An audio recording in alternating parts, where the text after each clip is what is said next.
అందరికీ నమస్కారం. పలమనేరు నియోజకవర్గంలో ఉన్నటువంటి దళిత సోదరులకి, దళిత మేధావులకి, అలాగే రాజకీయ నాయకులకి అందరికీ కూడా నమస్తే తెలియజేస్తున్నాను.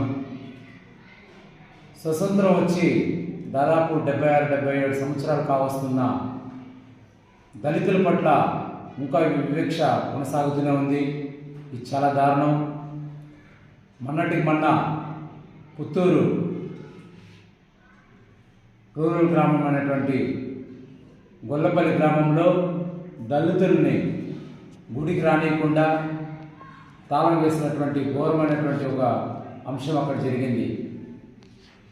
తీరా అదేదో అడవి ప్రాంతము లేకపోతే మారుమూల గ్రామము అనుకుంటే పప్పులో కాలేసినట్లే. ఎందుకంటే అక్కడ 2 మినిస్టర్లు ఉన్నారు ఆ ప్రాంతంలో. దళిత మినిస్టరు అని చెప్పుకొని పడుతున్నటువంటి నారాయణ స్వామి ఆ ప్రాంతం వాడే, వాళ్ళ ఇంటి దగ్గరే అది.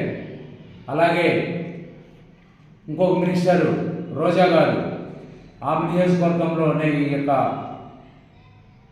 అంశం జరిగింది. ఆ యొక్క పార్టీలో ఉన్న వాళ్ళు కానీ లేకపోతే దళితుల మేధావులు అని చెప్పుకునేవారు ఆలోచించేయండి ఒకసారి. ఇంకా ఎన్ని రోజులు వివక్ష? ప్రత్యేకంగా ఈ యొక్క వైసీపీ ప్రభుత్వం వచ్చినప్పటి నుండే దళితులపైన ఇలాంటి దాడులు ఎక్కువైపోయినాయి రోజు రోజుకి. ఇప్పటికైనా మీరు కళ్ళు తెరవండి. మేము దళితులకు ఏమో చేసినాము, దళితులకు ఏదో ప్రాధాన్యత ఇచ్చేస్తున్నామని భుజాలు ఎగరేసుకున్నటువంటి వైసీపీ నాయకుడికి కళ్ళు తెరవమనేసి సందర్భంగా మేము కోరుకుంటున్నాం. ఎందుకంటే ఇన్ని రోజులు స్వతంత్రం వచ్చి ఇన్ని రోజులు అయినప్పటికీ కూడా ప్రత్యేకంగా ఈ ప్రభుత్వంలో దళితులకు ఏమీ మంచి చేయకపోయినా కనీసం దేవుడి దగ్గరికి పోయి అర్హత కూడా లేకుండా చేస్తున్నారంటే ఎంత దారుణంగా ఉన్న పరిస్థితి ఈరోజు జనాలందరూ కూడా తెలుసుకోవాలని కోరుతున్నాం. ఇప్పటికైనా కళ్ళు తెరిచి ఈ యొక్క దురాగతులను కానీ మీరు అరికట్టకపోతే రాబోయే రోజుల్లో ఖచ్చితంగా దళితులందరూ మీకు బుద్ధి చెప్తారనేసి సందర్భంగా తెలియజేస్తున్నాం. అయ్యా నారాయణ స్వామి గారు, నేను దళితుడు, నేను ఉప ముఖ్యమంత్రి అది ఇదని చెప్పుకుంటున్నావు కదా, నీ ప్రాంతంలోనే ఘోరం జరిగింది, నీ కళ్ళు కనిపించలేదా? రోజా గారు అయితే వదిలేయండి, ఎందుకంటే ఆమె కుల అహంకారి. ఆమె ఎందుకంటే ఒకనొక సందర్భంలో ఆమె ధర్నా చేస్తూ సిఐనే పిలిచింది, మేము ఎస్సీ ఎస్టీలు కాదు రా అని పిలిచింది. అంత ఘోరమైనటువంటి మనస్తత్వం కలిగినటువంటి ఆమె నియోజకవర్గంలో దళితులంతా ఓట్లేస్తేనే కదా నువ్వు ఎమ్మెల్యే అయినావు, మినిస్టర్ అయినావు. నీ నియోజకవర్గంలో ఇట్లా జరిగితే దాన్ని కనీసం ఖండించకపోగా కనీసం దాని గురించి పట్టించుకోలేదు. అయ్యా నారాయణ స్వామి, ఇప్పటికైనా కళ్ళు తెరువు. దళితుడు అనే ఉద్దేశంతోనే నీకు ఉప ముఖ్యమంత్రి ఇచ్చినారు, దానికి ఒక రోజు కూడా నువ్వు న్యాయం చేసిన పాప అనుకోలేదు.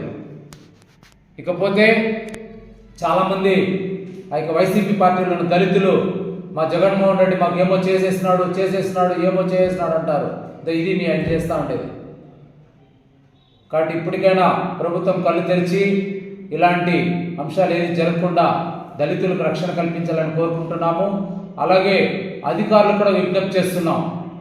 ఎందుకంటే ఇది సుమోటోగా కేసు బుక్ చేసి ఎవరైతే ఆ విధంగా దళితులు రానియకుండా చేస్తున్నారో దానికి కారకులైనటువంటి వ్యక్తులపైన SC ST atrocity case book చేయాలనేసి పలమనేరు నియోజకవర్గం తెలుగుదేశం పార్టీని డిమాండ్ చేస్తూ ఈ కార్యక్రమము ఇక్కడితో మీరు ముగించకపోతే దళితులందరూ ఏకమై రాబోయే రోజులు మీకు ఖచ్చితంగా బుద్ధి చెప్తామనేసి తెలుగుదేశం పార్టీ తరఫున, అలాగే అమరన్న గారి ఆధ్వర్యంలో ఖచ్చితంగా దీన్ని అడ్డుకుంటామనేసి తెలియజేస్తూ ప్రతి ఒక్కరిని కూడా ఆలోచన చేయాలి. ఎందుకంటే ఈ ప్రభుత్వం వచ్చినప్పటి నుండి ప్రత్యేకంగా వైసీపీ ప్రభుత్వం వచ్చినప్పటి నుండే దళితుల పైన ఇంత ఘోరమైనటువంటి దాడులు ఏదైనా తీసుకోండి.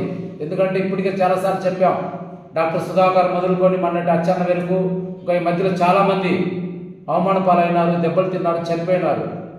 ఇప్పటికైనా దళితుల పట్ల మీరు ఈ దళిత మేధావులు చెప్పుకున్నటువంటి మీరు ఆలోచన చేసి ఈ యొక్క ప్రభుత్వానికి బుద్ధి చెప్పాల్సిందిగా కోరుకుంటూ ఈ అవకాశం ఇచ్చి మీకు అందరికీ కూడా ధన్యవాదాలు. జై హింద్, జై తెలుగుదేశం.